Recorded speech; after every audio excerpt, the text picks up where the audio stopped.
Okay.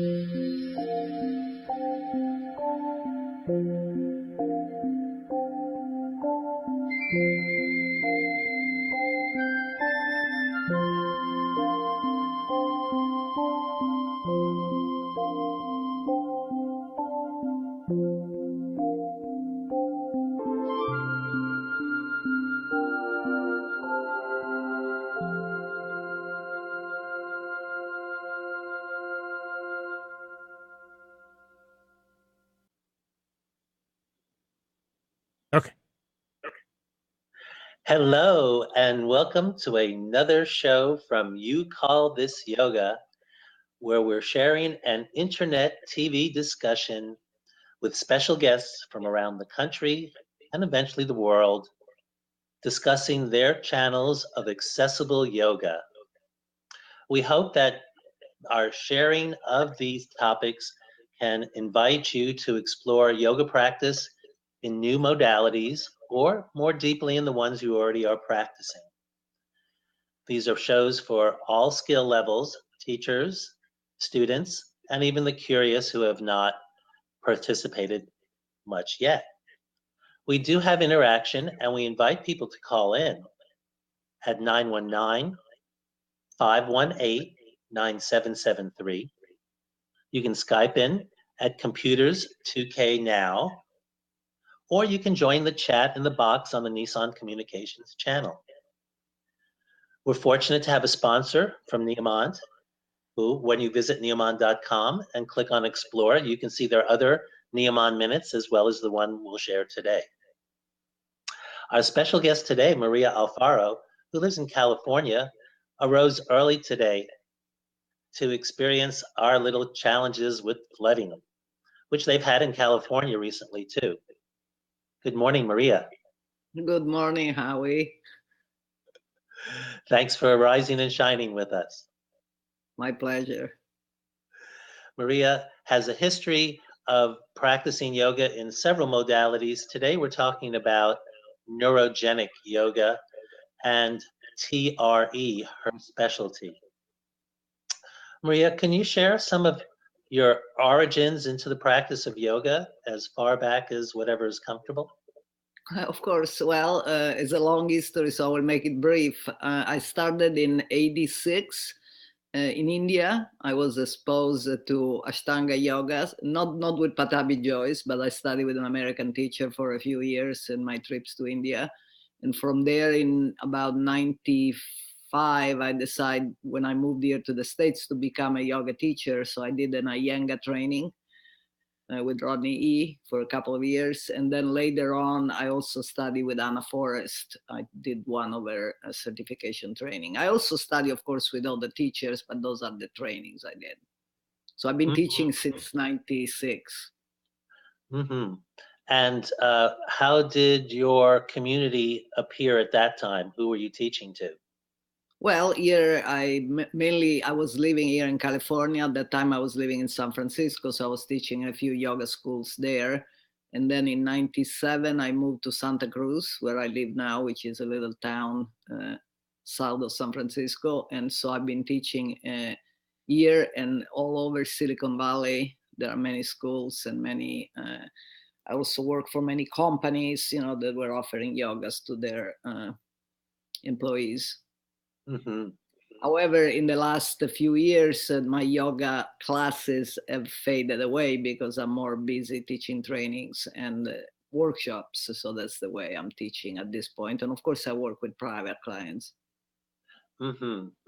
And how has your history of private clients evolved over the last several years? Well, mostly I never really pursued it. It's more like even now when I have a private client, it's somebody that find me online or through my website. So basically, I don't send private clients away, but I don't really look for them because I'm kind of busy. But in the past, they were produced by my classes. So people were coming to class and they wanted to go deeper, or maybe they had some physical challenge or mental challenge, or or simply they were feeling insecure in a class, and they needed a little support. So that was the majority of my private clients in the past. And now I work mostly with people who are in the training program. So I still see people individually, but it's more because they are working towards their certification. Mm-hmm. So viewers and listeners, let's pause for a little bit to gain a little more understanding of the certifications that Maria is talking about. I've started to bring up this concept of neurogenic yoga. It was definitely a new concept for me to hear about and to observe. Yet, because of my body traumas, I have a very agitated nervous system. May not seem that way on camera, but I do have lots of little elements in my body trying to work out stress and trauma over the years. With that, when I saw the videos and read about the development of this concept and how it connects with yoga, and that it has some broad reaching users of this practice with certified benefits, it's compelling to share it with you. So I'll invite viewers to write down or type in neurogenic, Neurogenic, yoga, and you can go to .com to learn more there, but we'll go to websites soon. Meanwhile, if you want to call in and have a little breakfast with Maria, it's 919-518-9773. And also, she is with Skype at Computers 2K Now. Voice. Maria, tell us, what kind of teachers have you come across who are interested in this training? We'll just talk about the training and get more to the details in just a little bit. What do you find for teachers that is compelling? Well, neurogenic yoga is fairly new, so we only did a couple of teacher trainings, one year and one in Norway, which was for European teachers. And the interesting thing is that all kinds of teachers were interested in, because really the beauty of this work is that you don't have to be into a specific kind of yoga. Of course, the purpose of this yoga anyway is a healing, and so it goes into that direction, but really it could be married to a very vigorous yoga if that is what people. So we have trained, let's say, vinyasa teachers, and we've trained teachers that were mostly yoga therapy teachers, restorative yoga teachers. So the kind of yoga that people do doesn't really matter. Any yoga can match this type. So neurogenic yoga is not a new style, it's a new method that allows you to combine any yoga that you like to practice together with this natural body response that we call self-induced therapeutic tremors. Great. Could you say that one more time? Because after you do, we're going to share a little bit of what might happen in nature and how this may originate. What will we call that again? We call it self-induced therapeutic tremors. Okay, self-induced therapeutic tremors. All right, well, viewers and listeners, let's get ready for a little video that was taken in nature and used to demonstrate how this body response may occur.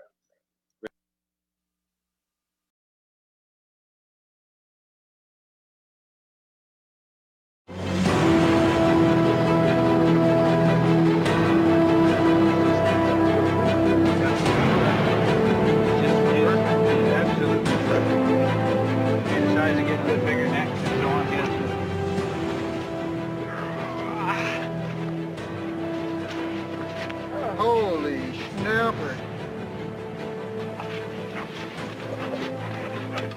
If you watch that animal after he finishes convulsing, you'll see, because he's aware of the fact that we're all around him, and it's a very stressful experience for an animal like a polar bear. Even after he settles down, and then he'll start doing a couple of deep breaths, and then he'll breathe really nicely, and it'll really...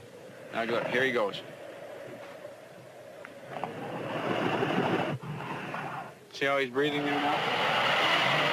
You can see, so that even though it looks a little unpleasant to look at him convulsing like that, in fact, it lets off all that stress, and he then is able to relax and sleep the thing off.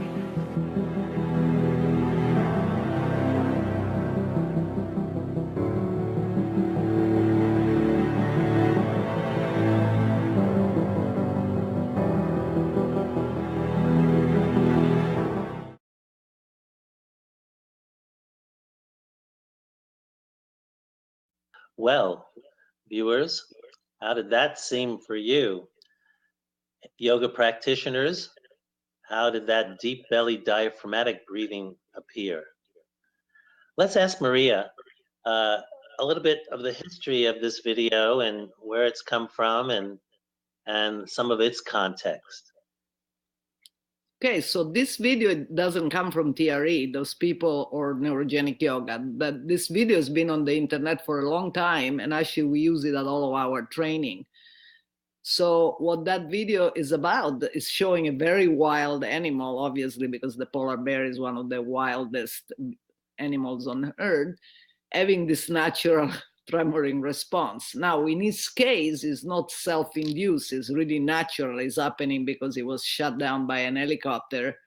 And so obviously that's a stressful experience. And like animals do, he's shaking it out right in the spot.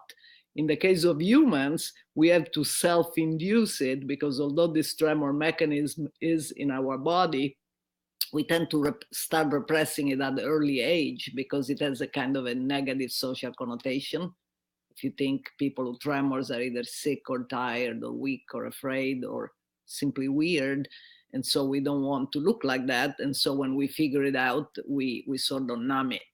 But when people are in an accident or in a very stressful situation, this might come up spontaneously. Problem is that then people around you and yourself will try to stop it.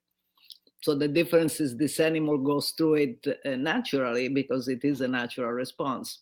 So we use it to demonstrate that. We show this video in trainings because people can see, obviously the polar bear has not been trained to do that to please us, okay? So we can demonstrate by showing that video that it's true, that it's a natural response. Well, we've had David Emerson on the show recently, and he studied with Bessel van der Kolk, and who produced this book, The Body Keeps the Score. They've shown how this can be measured with brain scans, and that's the nervous center of our body in one form, but also all the chakras and fascia and elements of the nervous system throughout the body that can also keep trauma within its cellular element. So there's many a possibility that we're not even dwelling on in our day-to-day life. Yet something that comes to mind for me is the concept or term, shake it off. I mean, which is the title of David's new book. Dr. Berselli's new book is called Shake It Off Naturally. Ah, all right. Well, now that you've said his name, let's share with the viewers some of your history with this groundbreaking practitioner. Cool. So, neurogenic yoga is a sister method, is a new modality that Jenica Mills and I, the yoga teacher, created on request of the founder of TRE. So in order to understand how neurogenic yoga works, we have to refer to the mother technique, which has been around for probably 3 decades, spanning from Sudan. Although David is American, he started teaching it in Sudan. Now we are in 43 countries. So basically, David is a therapist, bioenergetic therapist, is a clinical social worker, and also has degrees in theology and Arabic. And this is because he graduated, sponsored by the Catholic Church to become a therapist back in the 70s. And then they sent him out in war zones to be a trauma counselor for people traumatized by war. So what he could do with his, what he knew was not enough. And he was also traumatized himself. And so he set on a search to find ways to help larger group of people instead of just one-on-one.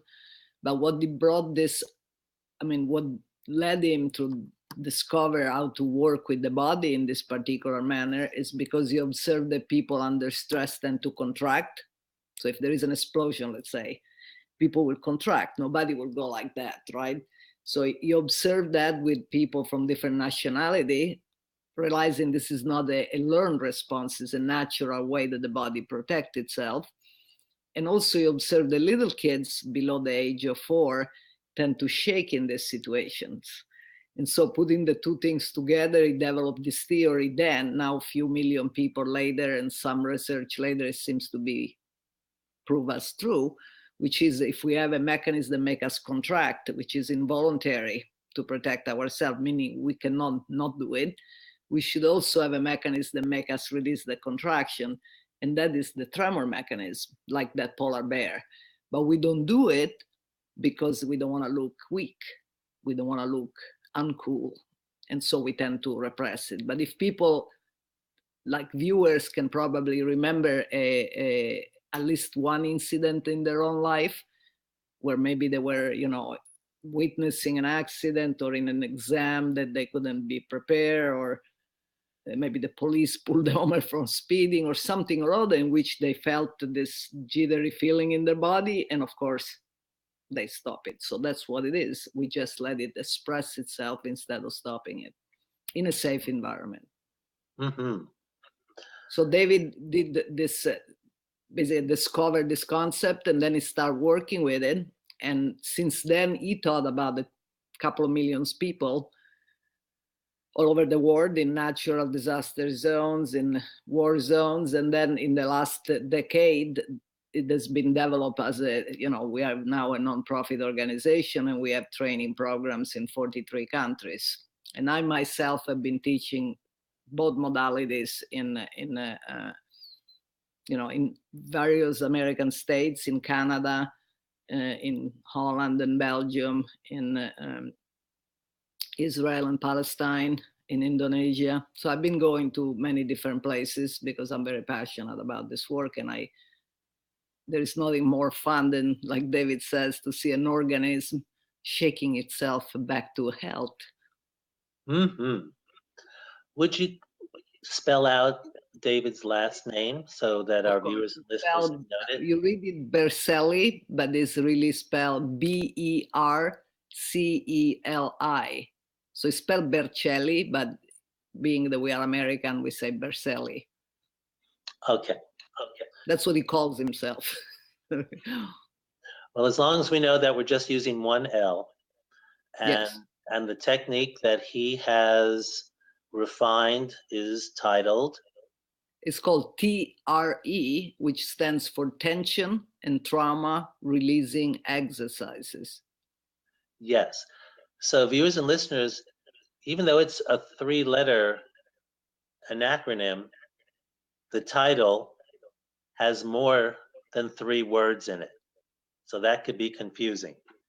Trauma and tension releasing exercises. Correct? Good. So that's why if you look it up, it may be 2 different ways to discern that. Capital T, capital R, capital E. If you put that online, you will find there is a lot of stuff about it. Mm-hmm. Wonderful. Well, we're curious about some of this mode and then your application of it.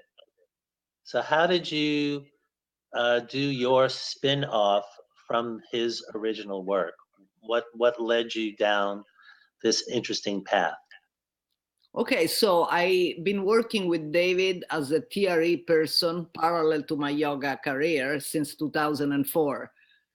On 2011, I became a certification trainer for TRE, meaning I traveled the world training people, mostly therapists, but not only therapists. So David, knowing my background in yoga, asked me if I was interested to create a sister modality that was more directed to yogis, to interest the people who love yoga to join our ranks. And so basically the main difference between the two modalities is that in TRE, David has designed a simple routine of exercises, which are one or two might be inspired by yoga, but there's a variety of different exercises to fatigue and stretch the legs, and then lying in certain position and knowing what is about, that's very important. So to create the safety, this natural body response is coming on, and then we help the client or the group to regulate it and feel comfortable. So that's TRE. The main difference with neurogenic yoga, in neurogenic yoga, we use yoga positions and breathing exercises to achieve the same results. So basically, instead of doing those 7 exercises, which are always the same, to create this response, we use yogasana and pranayama. And that's why it can be adapted, meaning somebody that likes to practice vinyasa can do a vinyasa practice and then lie down and shake. And if somebody that likes to practice, more gentle yoga can do that and then shake. So basically, it's not about a certain position or a particular asana. It's more about this a concept on how to integrate a mild activity in the body. Basically, you want to jump start it again in the body because it is a natural mechanism. So it's very important that A, the person feels safe, and B, they understand what it's about, because otherwise the first reaction would be what they did all over their life to stop it, because it's not okay. Yes, understanding is essential. And I could appreciate our viewers and listeners have been wondering, well, can I get a little more human element to this? And I say yes. I think it's time to show our second pearl, where Maria and Jenica will be demonstrating some of this basic process. Ready, Amnon, for pearl two.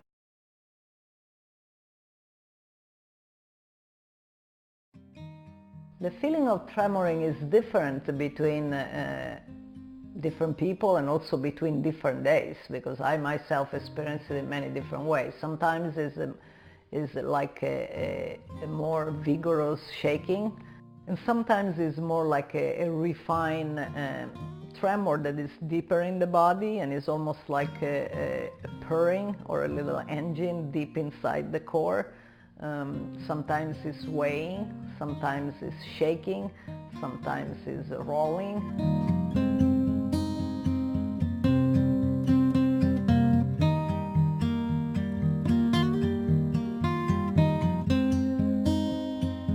It has not only deepened my own yoga practice, but it has really deepened my understanding of my own body and helped me to release a significant amount of old trauma patterns that I held and wasn't even actually aware of.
Go ahead. All right. Well, welcome back. I hope that gives you a sense of what some of this program could be, and we'll ask Maria to explain a little bit more about what she and Jenica were exploring. So since David asked us to create neurogenic yoga, this was 4 years ago, we have been getting to, Jenica lives in San Diego, so we have been getting together several times and experiment with different things. And then we have been leading, probably 100 workshops, maybe more between me and her, and getting the feedback of the people about how this works for them. So what we realize is that there are, well, you probably will not be surprised, but this seems to work, this new spin seems to work even better than TRE. Because if you think about it, the exercises that David used are very effective and practically awesome, but they're not very fun in themselves, and they're not designed in themselves to create, let's say, a more relaxed state in our nervous system. While yoga, as you know, has a history of thousands of years to do just that. So there is a science behind yoga, and that has been scientifically proved as well. So it seems to make sense, the fact that if we prepare the body with yoga, we are already walking in the direction of relaxation and groundness through the preparation to the tremors. While if we do those exercises, they are just, a tool that we use to create the tremors, but they don't have a very specific value on themselves. I would say that that's the main difference. However, not everybody, yoga is for everybody in a way, but not if you don't like yoga, right? So if you don't like yoga and you want to practice neurogenic yoga, that will create stress, because obviously you have to do something that you don't like to do or that you have preconceived ideas about. So neurogenic yoga could be potentially for everybody, but only if they are open to practice yoga. While TRE is for everybody. I've been teaching it to people in wheelchairs, okay? So it is for everybody, and regardless of their age and mental setting, the only thing that they have to believe in is the capacity of the body to heal itself. There is no any belief system. Some people have even problem practicing yoga because of religious reasons. Mm-hmm. So, well, and when you were saying that it was safe and that they understood, that was my question too, that they understood what was happening or going to happen. And that's a big thing, is we don't see it. We don't really know much about it intellectually, about traumas and such, and the mechanisms, and because there is this tendency to shut things down and to block things off, or that there's dogma about anything, or family stigmas and other pressures. And understanding is a big pathway for people to make some progress on. And even if you think you know a lot, there's so much more you don't know. that's so true. And the thing is also, people have a resistance to, most people will have a resistance to admit or recognize that they've been traumatized.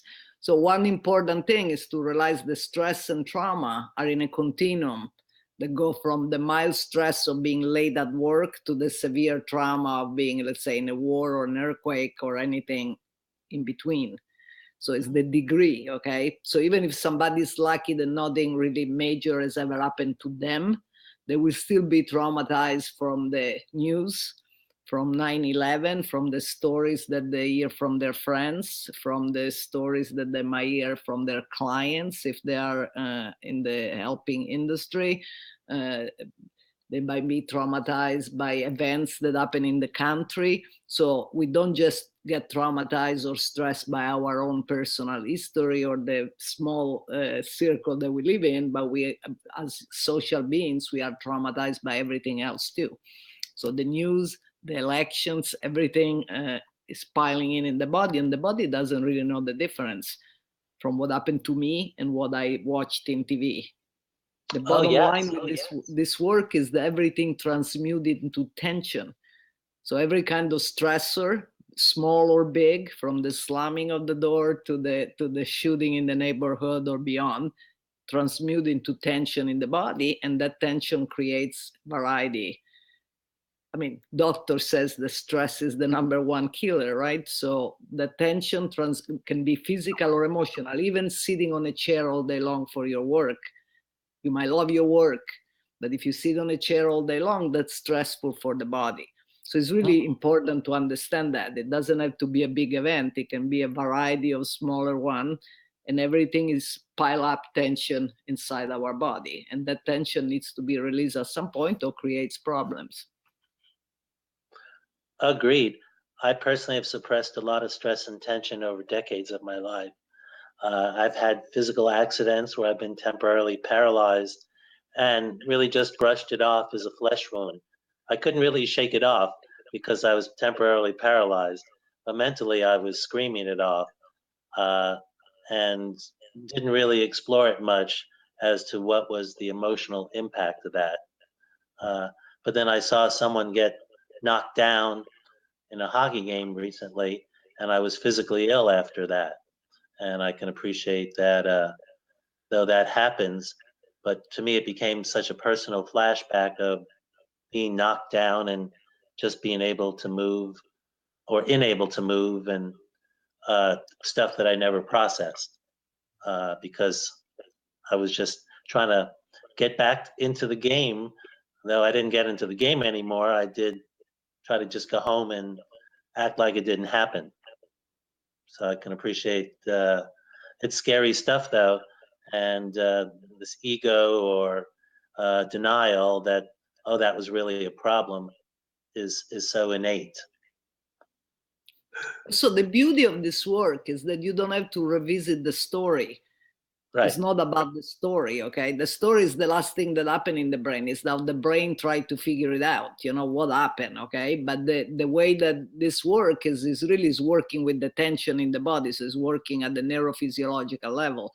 And most of the times we don't know what we are shaking off. Sometimes we do. Sometimes a memory will come up or a picture or a smell or something or other, but otherwise it's just a neurophysiological release.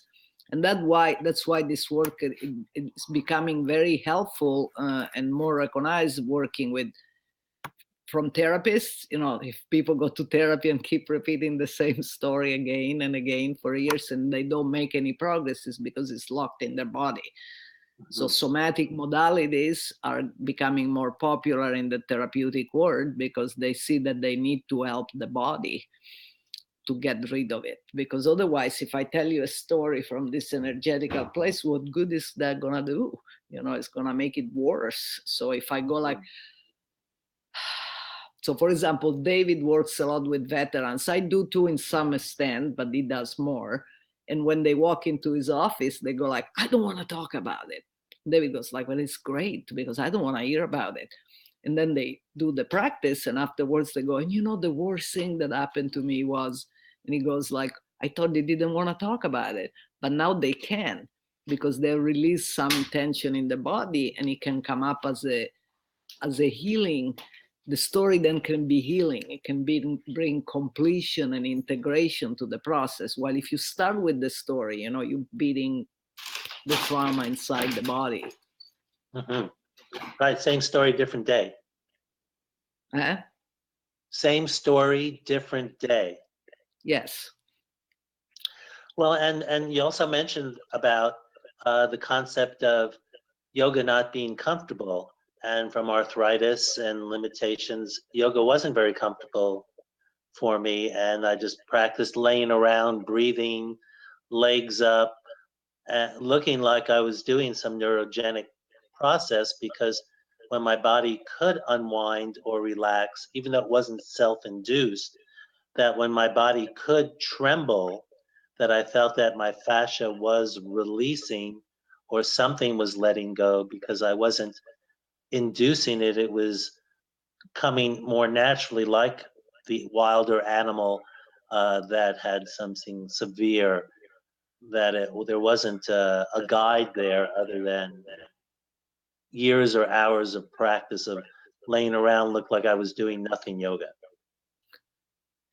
Well, yeah, well, this is a natural response again. So once you understand it, and a lot of people, when they practice it in this, you know, safe setting for a few times, then it comes up much more naturally, meaning it can come up when you are just relaxing, or if you are stressed, or if you are tired, or a combination of those things. It can just come up naturally, because once you understand, you see, the body doesn't have a problem at all with doing this.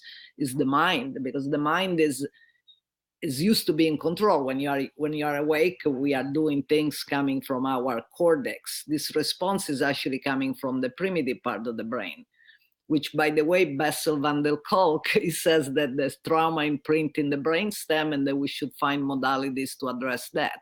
So that's what we're doing, because we induce something that actually comes from the brainstem. But so when that happens, the mind goes, wait a moment, who is doing this? I'm not doing this. It must be bad. It's bad, it's weird, it's bizarre, it's creepy. These are just some of the things that people say the first time. They go like, this is really weird. And then I ask them, well, but where does that come from? Is it coming from your mind, or is it coming from your body? And they go like, no, it's my mind. And I go like, yeah, because your body likes it. Otherwise, it will not be this easy to make it happen. Interesting. Well, we're going to take a pause on that, viewers and listeners. Remember, you can call in 919-518-9773, Skype in Computers 2K Now. But also, in the concept of pairing good things together, let's take a break for our Neomon Minute and learn about some of their experiences out in the world and what makes other people feel good.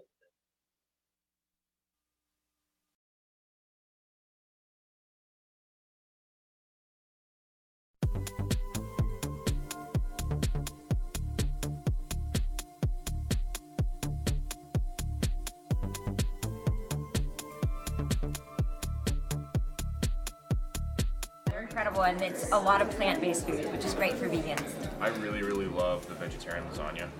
I love great Middle Eastern food, the hummus. And when I come to Raleigh, I eat a new one. Well, I happen to be a vegan, and I can get things there that are healthy and dairy and animal free. Oh, everything is so fresh. The bread is delicious.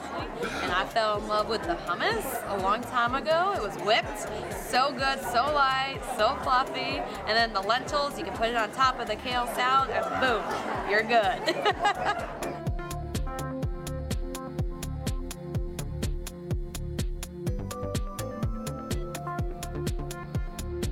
The food is fabulous. Neomon is always the head answer as to what was your favorite item at Yoga Fest.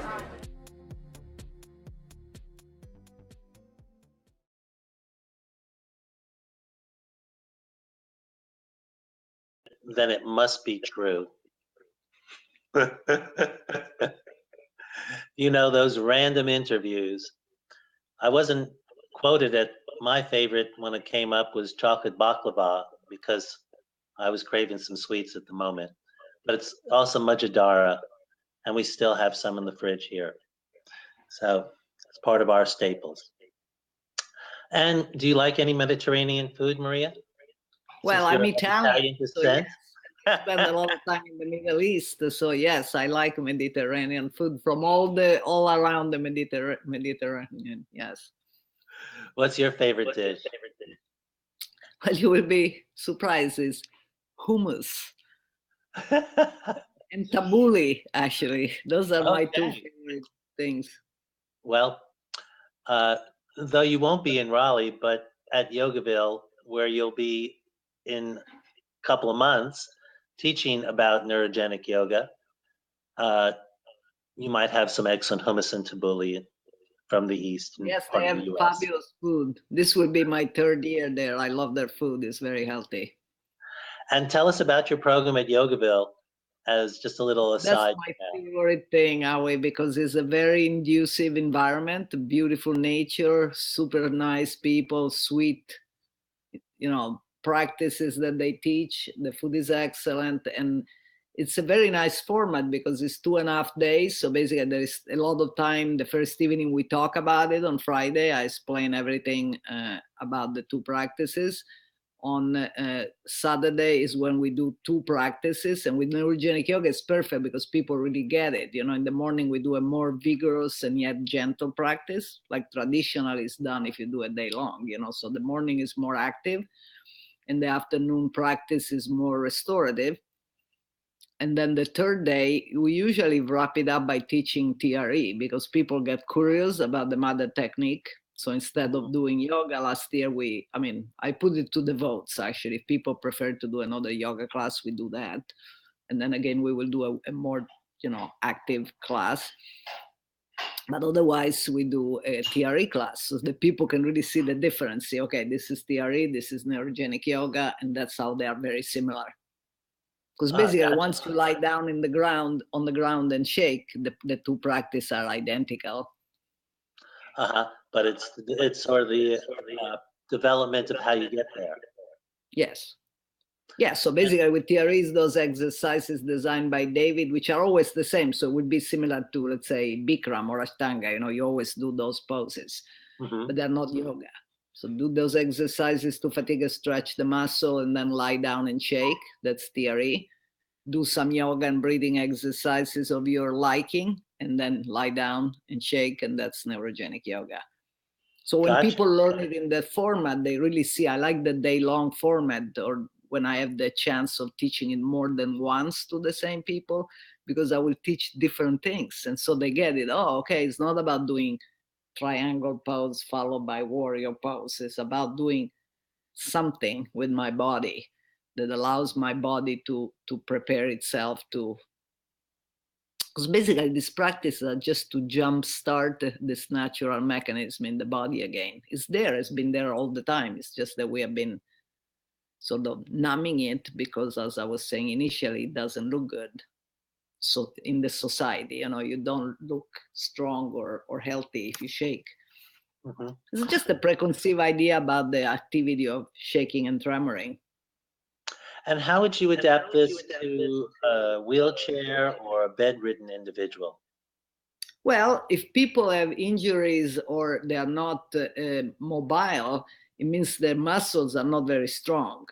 I haven't been working with somebody who's completely paralyzed in the legs. I work with people who have problems with their legs and they cannot walk, and that's why but I'm sure it can also be used with people who are paralyzed. So basically what you want to do is find ways to activate the muscles, and the less they work out in general, the easier it is to make it happen, because if somebody is bedridden, it means the muscle tone is not very strong.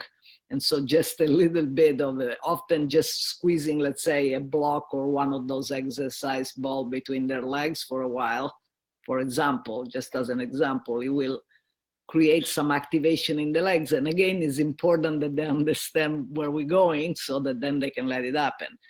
But basically the concept is, if they don't have a lot of strength, work with the muscles they can use and create a little fatigue there in any way that we can do it. So if they are in bed, for example, they could squeeze a ball between their legs. They could also squeeze a block between their hands, stuff like that. Well, that's pretty fascinating.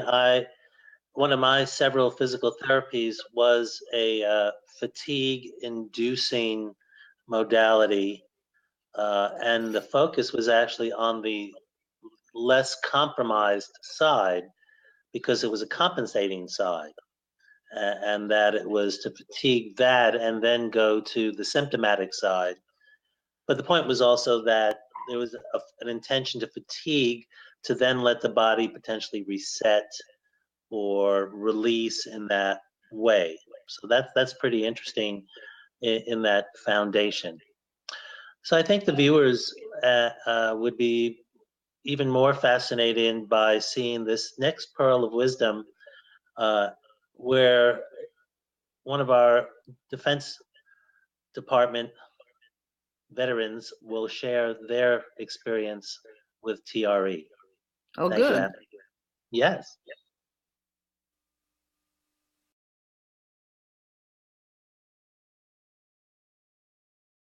Hi, my name is Arthur Lyon.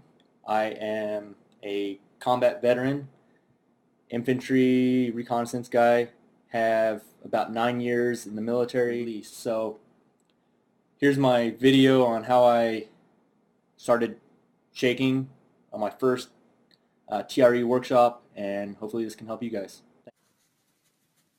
Here I am shaking in my diaphragm. This is the kind of stress I've been holding on to, kind of guarding it and not really releasing it. It's just there. Shaking, moving into my chest.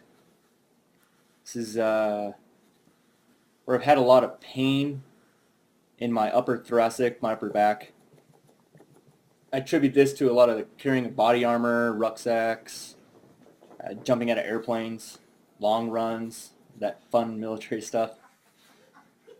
My left arm started shaking, and it took me quite a while to figure out what this was, but I realized every time I would think about an event from overseas, my left arm would always kind of bend up in a reaction to those memories. Tied this to kind of the raising of a rifle of the same event for a protection or a offensive posture. And many sessions later, I started getting my right arm started kind of like bending up and wanting to go into that same upward movement to get my rifle up. This shaking session was triggered by a memory of a firefight in Baghdad where my unit was pinned down and the citizens around the city were kind of turning on us. And even thought that this wasn't really that big of a deal or wasn't very traumatizing. The shaking really helped me figure out that I really was in actual danger. It was a serious deal, and we, as my whole unit, we're lucky to be here today.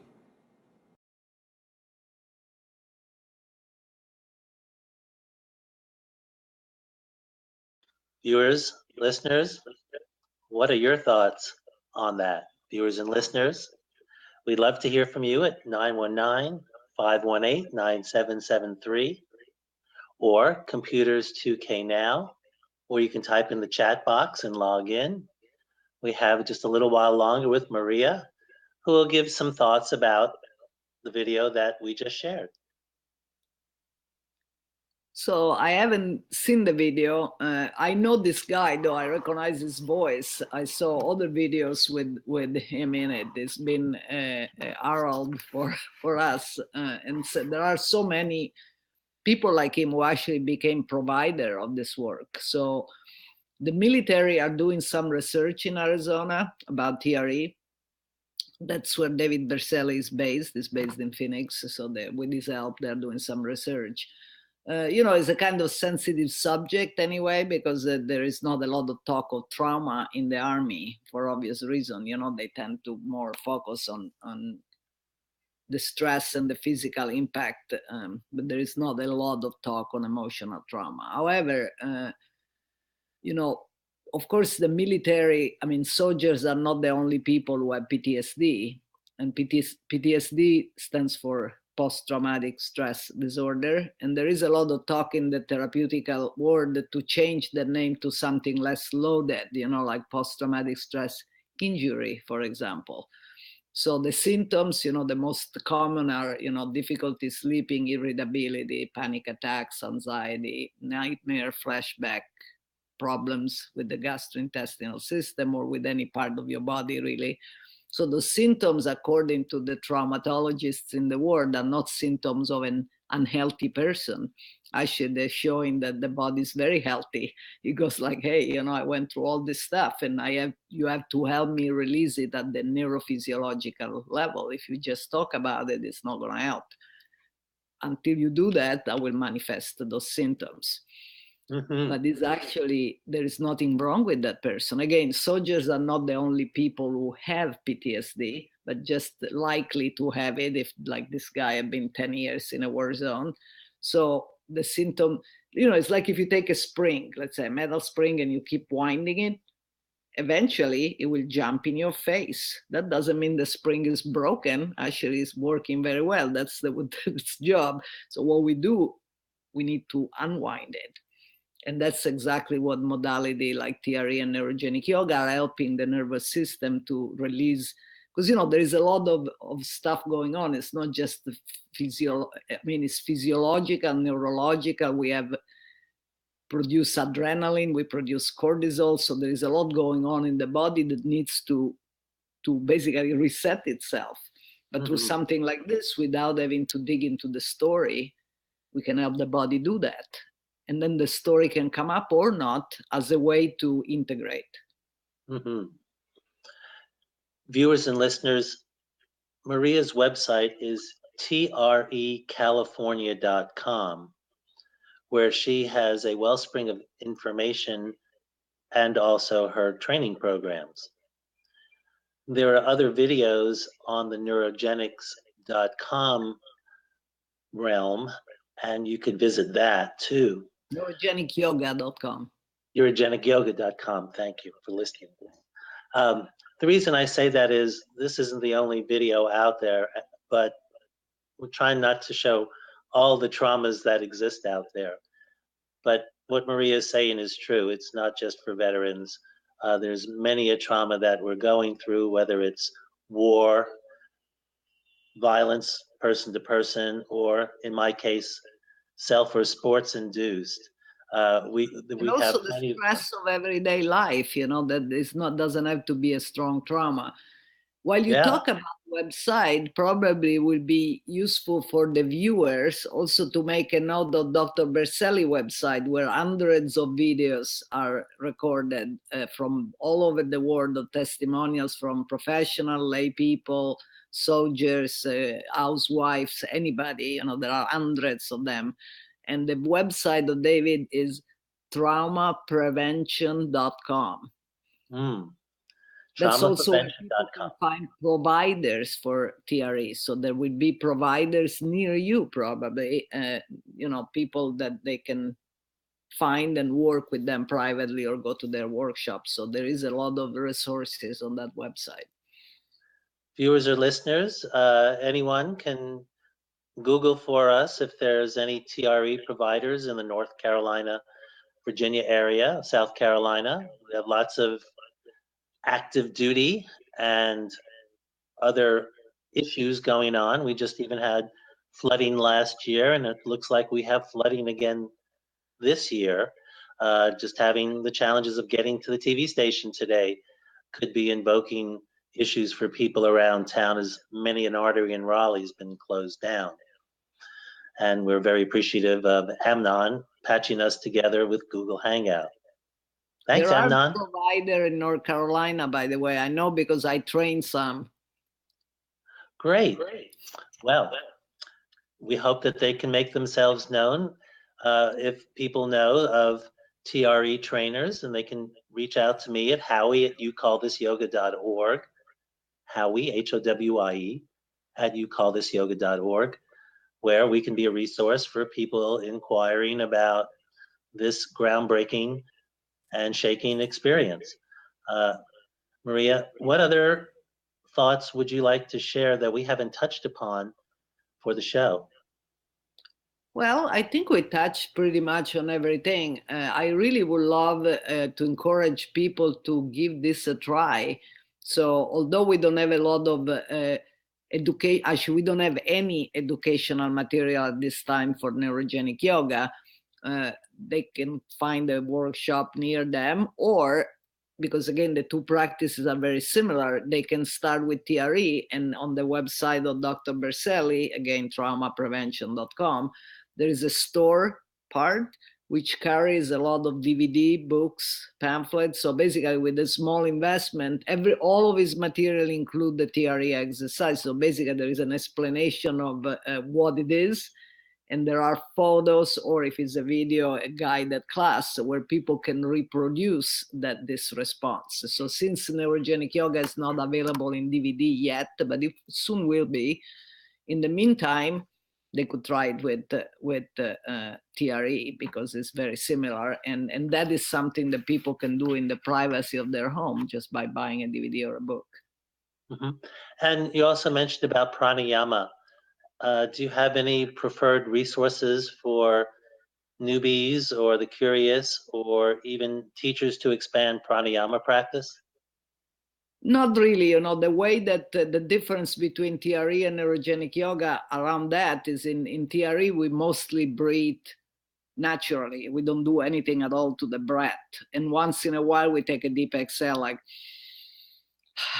which is, parasympathetically inducing. But in neurogenic yoga, we just play. We didn't invent any new way of using the breath. We just match it to some of the stuff that we do, So let's say if we do something vigorous, sometimes we might do the sipping breath, like that one, or we can do jive. But it's like the same with the poses, It's not that there is a specific recipe that will work better than other, because it depends from the time of the day, the personality, the body type, and the mood of the moment, So depending on what people like to do in that moment, everything will work.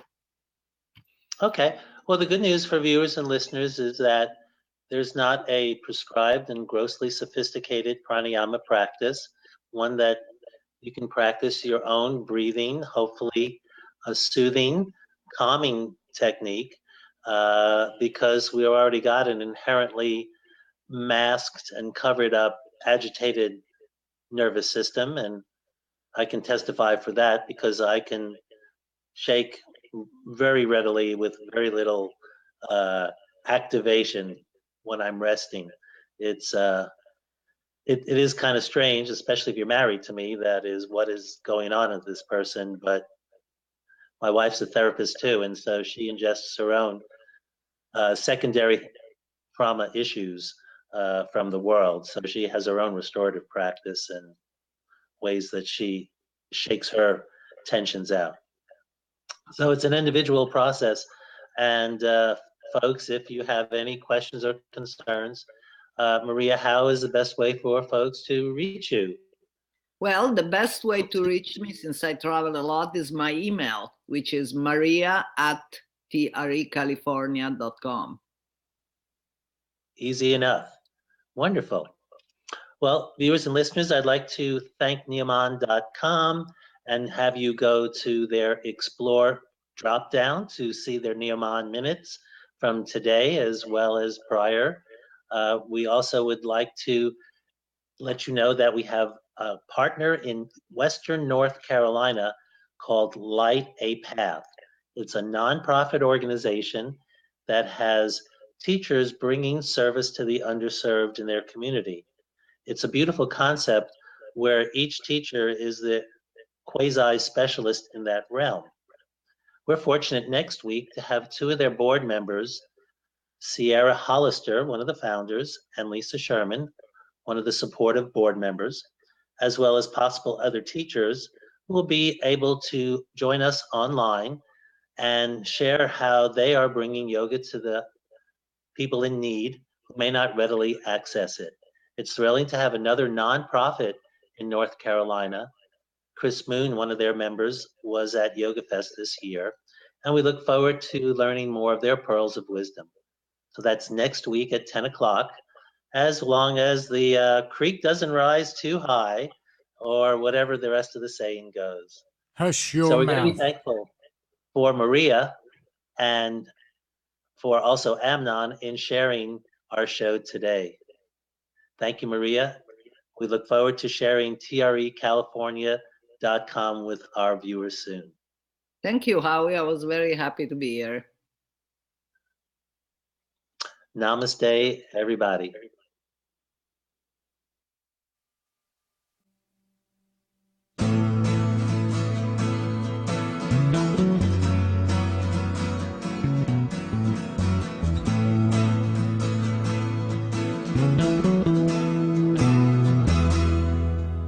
You're tuned to the Nissan Communications Network.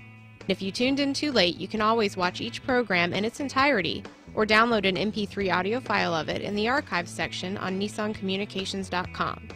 Don't forget to subscribe to our YouTube channel, follow us on Twitter, and like us on Facebook. Sponsored by Atomos.com, makers of quality video recorders and converters, CarolinaApparel.com, and DeltaForce.net.